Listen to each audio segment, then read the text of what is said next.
চাচা মোট কয়টা গরু আপনার? মোট মোট 7টা।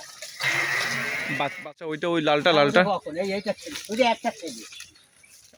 ও এখন খাওয়ানো হয়। কিমির বৈশাখ খাওয়া 45 দিন যখন বয়স হবে এই গাভীগুলোর হয়ে যায় বাচ্চা হয়ে গেছে তখন এইটাই।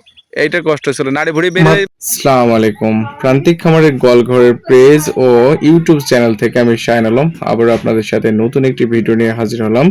আজকে আপনাদের দেখাবো একজন চাচা কিভাবে তার ৩৯,০০০ টাকার মাধ্যমে একটি খামার তৈরি করে মাত্র ৩৯,০০০ টাকা দিয়ে শুরু করেছেন এই চাচা। দেখতে পাচ্ছেন আসলে কতগুলা গরু, মোট এখানে 7টা গরু আছে। সত্যি যদি পরিকল্পিতভাবে কোনো কিছু তৈরি করা যায় তাহলে কিন্তু একদিন সফলতা নিশ্চিত। কিন্তু এই মুরব্বির সাথে যখন কথা বলছিলাম আসলে উনি কিন্তু খুব খোলাসাভাবেই আমার সাথে কথা বলছিল। দেখেন হাস্যোজ্জ্বলভাবে একজন মানুষ।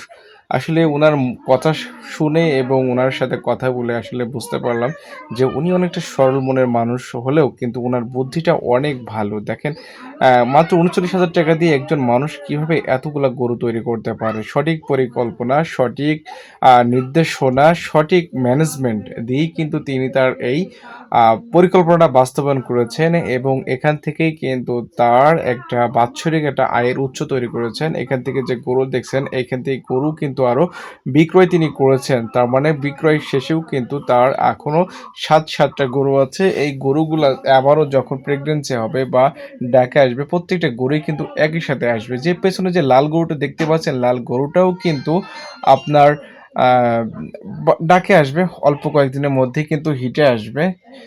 তার জন্য অবশ্যই আপনারা দোয়া করবেন। তার থেকে কিন্তু আমরা শিক্ষা নিতে পারি। আমরা অনেকেই আছি মনে করি যে আসলে কি করব, অল্প টাকা দিয়ে আছে আমাদের, ওই টাকা দিয়ে অল্প টাকা দিয়ে আমরা কি করতে পারি সেই হিসাব করি অনেক সময়।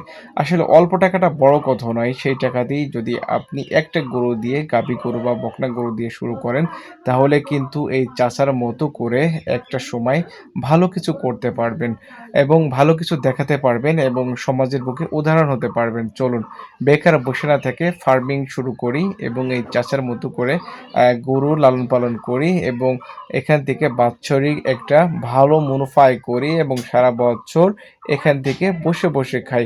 আসলে আমার কথাগুলা একটু অন্যরকম শোনালেও এটাই কিন্তু বাস্তবতা, এটাই কিন্তু বাস্তব।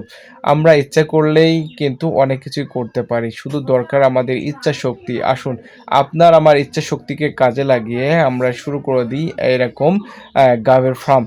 যাতে করে এরকমভাবে আমরা কাজ করতে পারি, সমাজের বুকে উদাহরণ তৈরি করতে পারি। ভিডিওটি ভালো লাগলে লাইক, কমেন্ট, শেয়ার দিয়ে পাশে থাকবেন।